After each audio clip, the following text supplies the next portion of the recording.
So, so you described the sensory deprivation, and ours, the parallel to what I see between your extended exercises below the water and our current situation. So we might not have sensory deprivation, but we've got kind of a professional social interaction deprivation.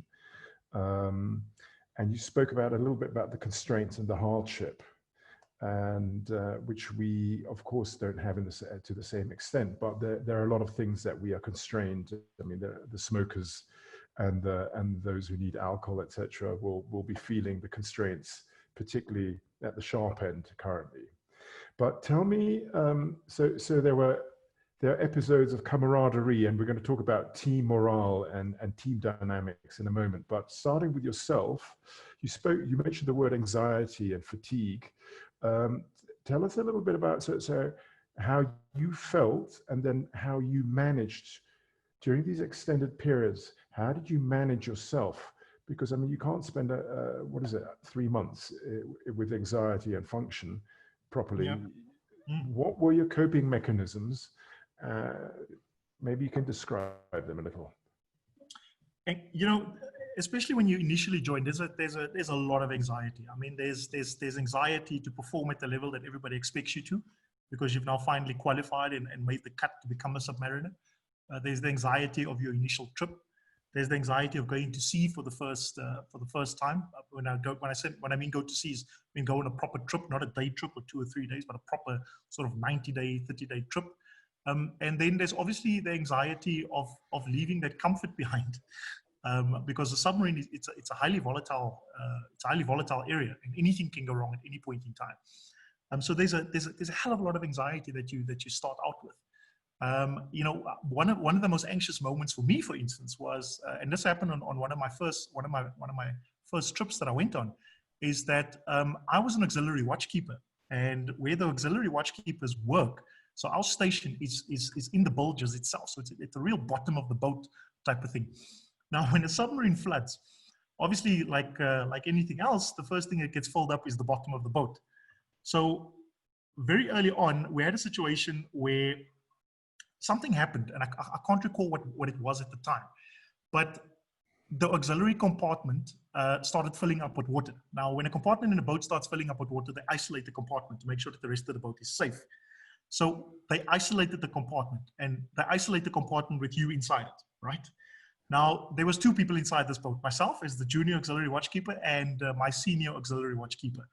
Now, at first, there's mild panic as the water sort of reaches ankle level. And then, you know, after a couple of minutes, it starts gushing in, and it starts sort of reaching knee height level. And that's when you really start panicking. And that's when anxiety levels reaches a max, you know. So I'm sitting there. I mean, I'm sweating bullets. The water's up to knee level already. You know, I can already sort of see myself having my last prayers, and I'm hoping for the boys on top to do what they're supposed to do to stop this water gushing in. But as I look across the room, there's my senior auxiliary watchkeeper sitting there, calm as a cucumber, carried on reading his magazine, and he just gently lifts his feet to sort of place them on top of the valves, you know, to keep his feet out of the water.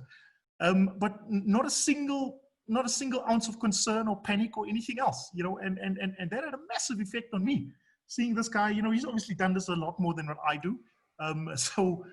Just seeing that sense of calmness in him sort of brought a level of calmness to me in that particular situation. But in terms of anxiety levels in the boat itself, you know, there's different ways that guys dealt with different anxiety or different means to deal with the anxiety levels. One of the guys, for instance, he was actually a good mate of mine. We worked in the same compartment. His name was Geyser.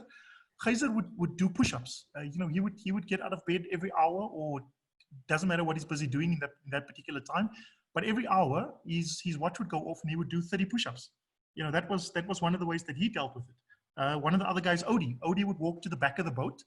On the way to the back, he would touch certain valves and sort of, you know, as he walked past the control center, tip 1 or 2 of the oaks on the shoulder, walk to the back of the boat, touch some of the valves at the back, and then walk back to the front of the boat again. You know, that was his ritual that he had. Another bloke that we had would walk to the heads, which was situated in the middle of the boat. He would walk to the head. He wouldn't necessarily need to go to the toilets, but whoever was in the toilet, he would start having a chat with him, which I can tell you was quite uncomfortable at certain times, but be it as it may. That was his particular ritual. So even within the structured day that we had, because your day on board the submarine itself was very structured. You know, there was a very specific time that you would go and watch. There was a very specific time that you would eat. You know, so there was a lot of structure around how your day was going to develop. But even within the structured day that you had, guys still found ways to introduce a little bit of variety into the day. You know, to break the monotony a little bit. And that helped with a lot of the anxiety levels that we had that we had personally, and also that you sort of had as a group. You know, so that's probably some of the better ways that we used on board the boat to deal with some of our anxiety levels. Tell us about the drills you did. Yes, drills. Oh, copious amount of drills. So obviously being inside a submarine, there's a million things that can go wrong at any point in time. And the idea is that the more likely ones, you try to do as many drills around those for two reasons. You know, the first reason is obviously to make sure that everybody knows instinctively what to do in that particular situation. But it also sort of hones not just your skills, but also your instinct around how to deal with emergency situations on board a submarines, particularly, right? And it also broke a lot of the monotony that would happen on a particular day. Now, one of the more frequent drills that we would do is actually a drill where we would load the torpedoes and get them ready to fire.